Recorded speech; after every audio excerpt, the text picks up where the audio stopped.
ECDL has been successful in Cyprus since 1999. We have been among the pioneers of introducing ECDL. So we have been operating for 15 years now.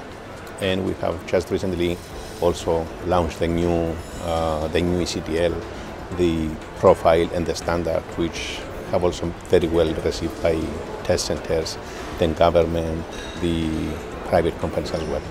The ECDL has been taken up by the Ministry of Education itself. So back in 2005 until 2009, the Ministry of Education has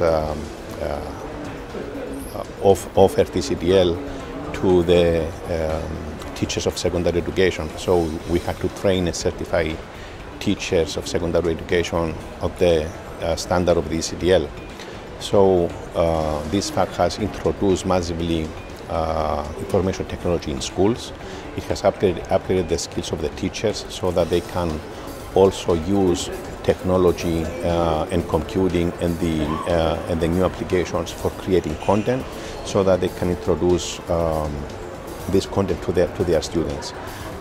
Nowadays, the government is moving on, and there is an expectation that the penetration of the ECDL within the society, within the economy, within schools, within the approved testing centers will further increase the potential of technology itself for economic and social development.